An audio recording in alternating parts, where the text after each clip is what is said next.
क्षेमा शरदं शतं जीवेम शरदं शतम्। विश्व विख्यात दधीची देहदान समिति ने अपने अध्यक्ष हर्ष मल्होत्रा को लोकसभा चुनाव लड़ने के लिए समर्थन और आशीर्वाद देने के लिए एक बड़े कार्यक्रम का आयोजन किया। कार्यक्रम की थीम स्वस्थ सबल भारत अब संसद में भी रखी गई, जो हर्ष मल्होत्रा की विजय पर कहीं न कहीं मोहर लगाती नजर आई।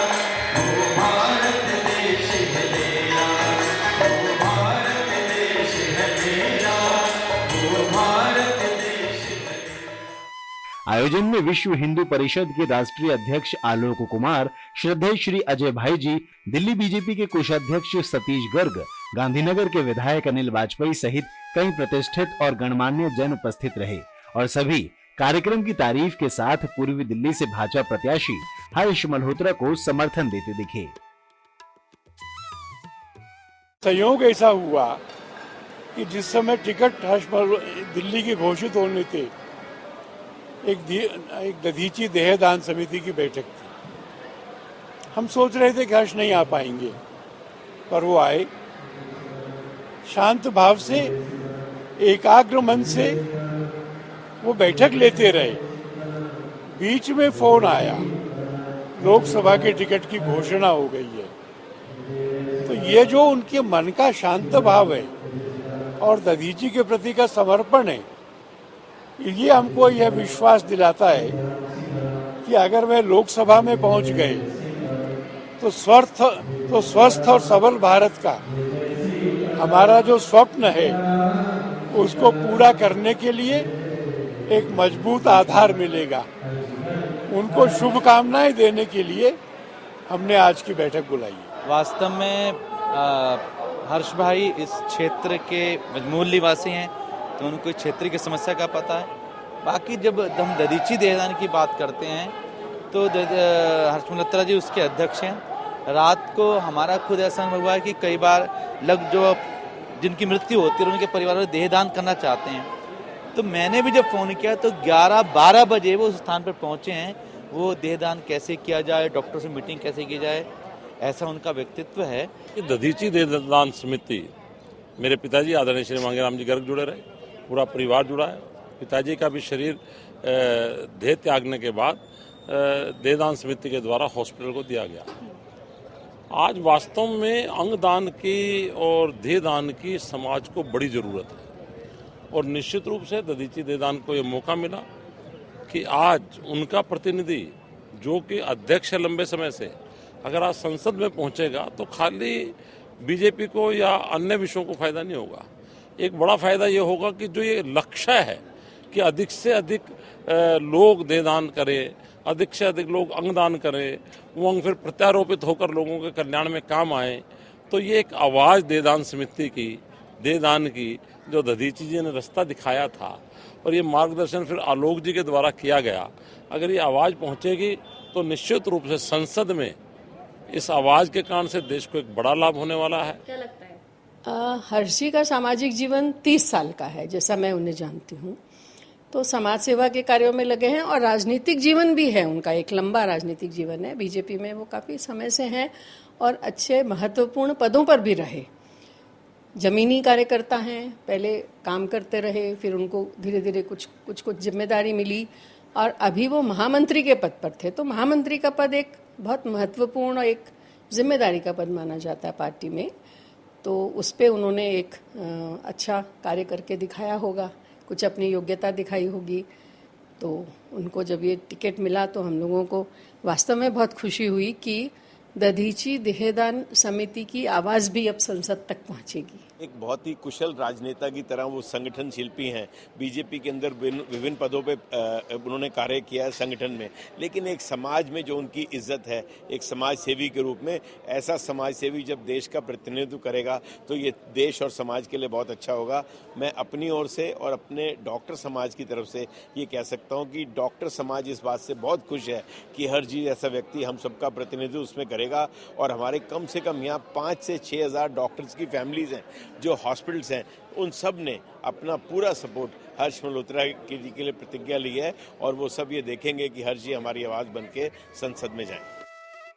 संस्था के सदस्यों का मानना है कि हर्ष मल्होत्रा 100% विजयी होंगे और स्वस्थ सबल भारत की मुहिम को मजबूती से संसद में उठाकर आगे बढ़ाएंगे। आप भारत देश में कहीं पर भी रहते हो, आपको कहीं से भी रेसिपिएंट मिल सकता है यदि आपको गवर्नमेंट नोटिफाई करती है। ये मैंडेट दधीची देहदान समिति का दिया हुआ है। सो दिस वाज व्हेन, जब वो रूलिंग में नहीं थे या वो संसद में नहीं थे, मुझे विश्वास है जब वो हमारे पूर्वी दिल्ली लोकसभा की आवाज बनकर संसद में जाएंगे तो डेफिनेटली पॉलिटिकली अपने लोगों के लिए बेनिफिट करेंगे ही करेंगे। दधीची देहदान समिति की मुहिम जो ऑलरेडी एक नेशनल लेवल में it's creating ruffles as you said, उसको डेफिनेटली एक बहुत ज्यादा बल मिलेगा और संसद में ये नेशनल लॉ बन करके आएगा। हर्ष मल्होत्रा जी हमारे बड़े भाई हैं, हमारी संस्था के अध्यक्ष हैं। इनके मार्गदर्शन में हमने बहुत बड़े बड़े काम किए हैं। अब हॉस्पिटल्स में जो कुछ कमियां कभी रह जाती हैं, हर्ष जी संसद में पहुंचेंगे, उन समस्याओं का समाधान करेंगे। लोकसभा के माध्यम से हमारी बातें कही जाएगी, दधीची देहदान समिति और अच्छे से कार्य करेगी। हम अभी दूसरे लोगों पे डिपेंड होते हैं, जब हमारा प्रतिनिधि वहाँ पर होगा तो वो तो आवाज़ उठाएगा ही उठाएगा। और पूरी संस्था को नहीं, देश के कार्यकर्ताओं को, देश की जनता को, जो लोग देहदान के जो लोगों से फायदे होते हैं, ब्लड डोनेशन भी करते हैं, आँखों का दान भी करते हैं और शरीर का दान भी करते हैं, जो उनके अंगों का जिसको भी आवश्यकता होगी और इसको और कैसे बढ़ाया जाए, इसकी आवाज़ संसद में हर्ष मल्होत्रा जी के माध्यम से वहाँ पहुँचेगी। दधीची देहदान समिति उनके नेतृत्व में इतनी बड़ी हो चुकी है, हमारा पैन इंडिया इन्फ्लुएंस है और उन्होंने देहदान और अंगदान के रूप में सरकार को क्या क्या कार्य करने चाहिए, सरकार को क्या पहल लेनी चाहिए और हम और किस तरीके से लोगों की जान बचाने के इस कार्य को बढ़ा सकते हैं, हम लोगों के जीवन को स्वस्थ बनाने के लिए इस कार्य को बढ़ा सकते हैं। निसंदेह हमारे को इससे बहुत बड़ा बल मिलेगा। हमारे को नहीं मिलेगा बल्कि देहदान, अंगदान और नेत्रदान के इस अभियान को मिलेगा। देखिए, जो मैंने उनको देखा पिछले निरंतर समय से भारतीय जनता पार्टी में कार्य करते हुए भी बहुत जिम्मेदारी पर वो रहे और काफ़ी व्यस्त रहे, लेकिन उसके बावजूद दधीची देहदान समिति के साथ उनका जुड़ाव और उनके कार्यक्रमों में उनका सहभागिता, उनका मार्गदर्शन निरंतर मिलता रहा और वो उनकी प्राथमिकताओं में बना रहा। यानी कि अगर राजनीतिक क्षेत्र में सेवा करना हो और सामाजिक रूप से सेवा करना हो तो दधीची देहदान समिति ये उनके लिए परिवार से भी सर्वोपरि रहा है, जो मैंने देखा है। तो मुझे पूरी उम्मीद है कि संसद में भी वो इसकी आवाज़ बनेंगे और देहदानियों के जो परिवार हो उनको सम्मान और प्रतिष्ठा मिले, उसके लिए कार्य करेंगे। समिति के साथ भी बहुत अच्छा उनका लगाव है। प्रत्येक व्यक्ति के साथ वो परिवार की तरह जुड़े हुए हैं। एक सरल हृदय व्यक्ति हैं वो और ज़मीन से जुड़े हुए हैं। हर किसी को बाय नेम बाय फेस वो जानते हैं और इसके साथ साथ किसी का भी सुख दुख को वो हमेशा खड़े मिलते हैं और ऐसे कहते हैं ना कि सौम्य भी हैं और उन्हें पूरा परिपक्व भी हैं कि उन्हें पता है कि किस तरह से काम किया जाता है और काम को किस तरह से करवाया जाता है। ऐसा होता है कि जब संसद में आवाज़ उठती है तो पूरा विश्व देखता है उसको। जब उससे कोई आवाज़ उठती है, क्वेश्चनिंग होती है, क्वेश्चन आंस होते हैं, उस समय पूरा विश्व देखता है उसको। उसमें हर आदमी के दिमाग में हम जब जागरूकता के जाते हैं, लोगों को मालूम ही नहीं होता। सी वोटर्स ने एक बहुत बड़ा एक सर्वे किया था, उसके अंदर 87% लोगों को मालूम ही नहीं है कि देहदान क्या होता है, नेत्रदान क्या होता है, अंगदान क्या होता है। हर्ष जी के पार्लियामेंट में क्योंकि सब चीज़ एकदम लाइव होती है और मुझे ऐसा लगता है कि बहुत लोगों में से जागरूकता भी मिलेगी हर्ष जी के वहाँ जाने से। और दधीची से जुड़े हुए हैं और सबको मालूम है 8 वर्षों से वो दधीची के अध्यक्ष रहे हैं, अभी भी अध्यक्ष हैं, उससे पहले महामंत्री थे। और समाज में सेवा कैसे की जा सकती है इस पर्टिकुलर विषय को लेके ये सबको मालूम चलेगा।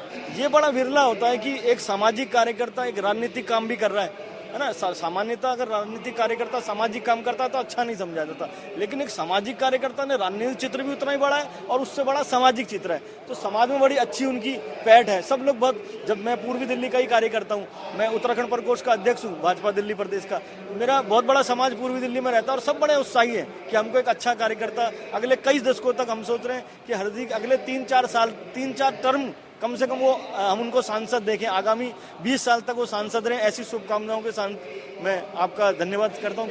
यह मानव सेवा का जो एक विजन इन्होंने ले रखा है अपने दिल में, प्रेरणा स्रोत, माननीय लोग जी भी हैं, सब मिलकर हम लोग काम करते हैं। ऐसा कुछ नया उदाहरण पेश करेंगे जो युगों तक याद किया जाएगा, मैं इस बात की आपको गारंटी देता हूँ। मैं 100% श्योर हूँ कि वो संसद में जा रहे हैं और संसद में दधीची देदान समिति के माध्यम से जितना हमने आज तक उस काम को किया है उसको संसद के पटल पर रखने का काम हम उम्मीद करते हैं कि हर्ष जी करेंगे।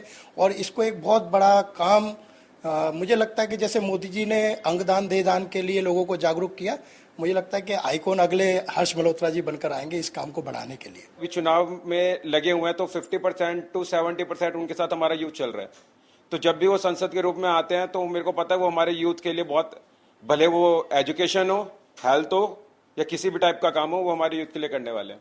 हर्ष जी बहुत अच्छे इंसान हैं। मैंने हर्ष जी से अभी रिसेंटली जब सर को टिकट मिली थी तब मिलकर आए थे घर पे उनके, तो बहुत ही अच्छे इंसान हैं और मैं समझता हूँ कि सर आगे सांसद के लिए जो लड़ रहे हैं और जीतेंगे। वो सांसद के रूप में बहुत अच्छा कार्य कर सकते हैं और कर पाएंगे, क्योंकि दधीची का इतना परफेक्ट काम वो देखते हैं जो सांसद के लिए उनके लिए बहुत छोटी बात है। क्योंकि वो जमीन से जुड़े हुए हैं, ऐसा नहीं है कि हाँ जी हाई प्रोफाइल है कहीं से टिकट मिल गया, वो जमीन से जुड़े हुए हैं, शुरू से काम करते हुए आगे बढ़े हैं, तो इसलिए लोगों से कनेक्ट हैं। तो 1 to 1 अब हमने दधीची के जितने हमारे मेंबर्स हैं, जो हमारे दाता हैं, उनसे बात करी तो वो हर्ष जी को बहुत अच्छे से जानते हैं, तो वो उनका पॉजिटिव व्यू आता है उनके लिए कि अच्छा जी वो खड़े हुए हैं, बहुत अच्छे व्यक्ति हैं। हर्ष जी बहुत ही अच्छा नेतृत्व दे रहे हैं इस समिति को, बहुत ही सुंदर नेतृत्व। इतना सधा हुआ आदमी बहुत कम होते हैं दुनिया में जो इतना सुंदर नेतृत्व दे रहे हैं दधीची देदान को। मेरे को उनका 2-3 बार करीब से मिलने का मौका मिला, मुझे बहुत ही अच्छा लगता है उनका काम करने का सलीका, काम करने का तरीका बहुत ही बढ़िया है। कि जो एक बिल्कुल डाउन टू अर्थ हैं, तो उनको ज़मीनी चीज़ों का पता है, तो अगर ऐसे लोग पहुंचेंगे, अच्छे लोग जाएंगे तो अच्छा काम होगा, अच्छे से वो क्यों होंगे।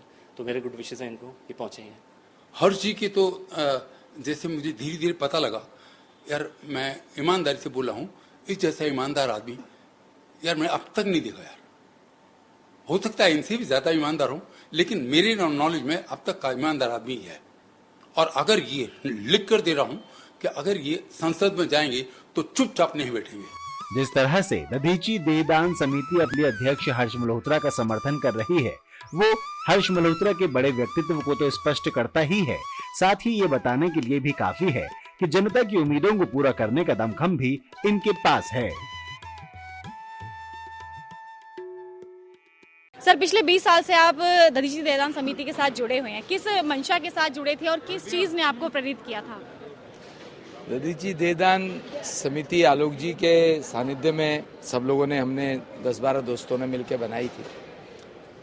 इसका मेन उद्देश्य दिल्ली एनसीआर में हमने देहदान और अंगदान मरणोपरांत इस बात की जन जागरण के लिए, और इसमें जो लोग हमारे माध्यम से संकल्प पत्र भरते हैं उनका जब वो अंतिम समय आता है, उस समय क्योंकि हम जितने भी दान करवाते हैं वो सरकारी अस्पताल में या आई बैंक सरकारी में ही करवाते हैं, तो उस समय परिवार और सरकार के बीच में एक सेतु का काम करते हुए वो काम भी हमारे कार्यकर्ता हम सब लोग करते हैं।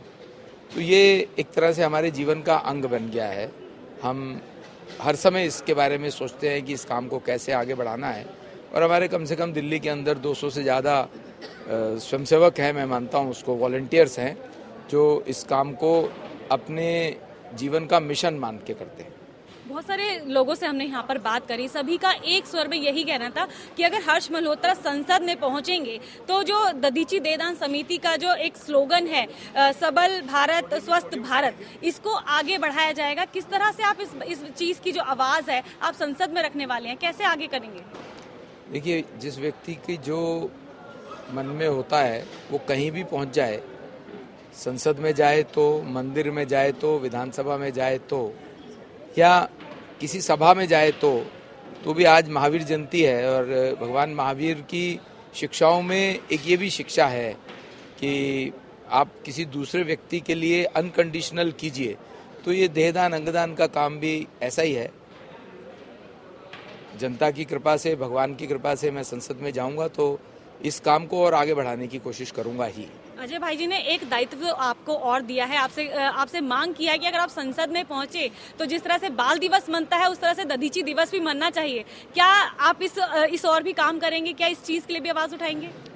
हम सबके मन में रहता ही है, ये बहुत पुण्य का काम है और सरकार का काम सरकार की तरह से होता ही है। तो इसमें जो भी अच्छे से अच्छा हो सकेगा करेंगे ही। विश्व का ऑर्गन डोनेशन डे मनता ही है, ऐसे ही हमारे देश का भी अलग दिन है ऑर्गन डोनेशन को लेकर के। तो सरकार में जाने के बाद जो कुछ भी इस मिशन में बढ़ोतरी करने के लिए करना पड़ेगा वो करेंगे। पहले चरण की जो वोटिंग है वो कंप्लीट हो चुकी है, लेकिन इस बार जो वोटिंग परसेंट है वो बहुत ज़्यादा कम हुआ है। इसको किस तरह से देखते हैं? क्या लगता है कौन सा वोटर है जो अपने घरों से बाहर नहीं पहुंचा, बूथ तक नहीं पहुंचा? क्या कहना चाहेंगे? वेस्ट बंगाल में, तमिलनाडु में परसेंटेज हाई रही है, कुछ क्षेत्रों में परसेंटेज लो है। मैंने आज भी अपने वक्तव्य में ये कहा कि हमारे कानून ने हमें ये एक बहुत बड़ा ताकत दी है कि कौन हमारे देश को चलाएगा, कौन हमारा प्रतिनिधि होगा, ये चुनने की ताकत दी है। मैं तो यही अपील करता हूँ, आज भी किया है, पहले भी करता हूँ, कि हमें अपने मत अधिकार का प्रयोग करना ही चाहिए, उससे क्यों चूकना चाहिए। तो कुछ भी इस विषय में करना हो तो करना भी चाहिए। इलेक्शन आयोग तो करता ही है, डिफरेंट जगह पे पोस्टर्स लगाना, कैंपेन करना। मेरा भी यही निवेदन है देशवासियों से कि अपने मत अधिकार का प्रयोग 100% करना चाहिए। ईस्ट दिल्ली के लोग बड़े विश्वास के साथ हर्ष मल्होत्रा के चेहरे को देख रहे हैं। उनका मानना है कि जमीनी स्तर का नेता है जिसको भाजपा ने टिकट दिया, तो हमारे क्षेत्र का अब विकास होगा और बहुत अच्छे तरीके से होगा। हर्ष मल्होत्रा जीतने के बाद ऐसे कौन से ऐसे विजन्स हैं, जो काम है आपके मन के अंदर है, जो आपको लगता है कि मैं जीतूंगा तो सबसे पहले मैं अपने क्षेत्र के लिए ये चीज जरूर करूंगा? पूर्वी दिल्ली क्षेत्र में जो झुग्गियां हैं, प्रधानमंत्री जी की योजना है जहां झुग्गी वहां मकान। मेरे मन में है कि वहां पर इस योजना को जल्दी से जल्दी लागू किया जाए ताकि झुग्गी का जीवन नरकीय जीवन जैसा है उससे उनको निजात मिले। हमारी दिल्ली में से हम सबके लिए बहुत सौभाग्य की बात है कि यमुना जी जीवनदायिनी है, हमारी संस्कृति का प्रतीक हैं, वो बहती हैं। केजरीवाल जी ने उसमें भी राजनीति की है, उसमें भी भ्रष्टाचार किया है। मुझे लगता है कि यमुना जी की स्वच्छता होनी चाहिए, क्योंकि जब हमारे त्यौहार आते हैं तो हम गंगा जी, यमुना जी में स्नान करके अपने त्यौहार को मनाते हैं। पर दुर्भाग्य से दिल्ली में जो यमुना जी बहती हैं उसमें स्नान करना तो दूर, आचमन करना भी मुश्किल है।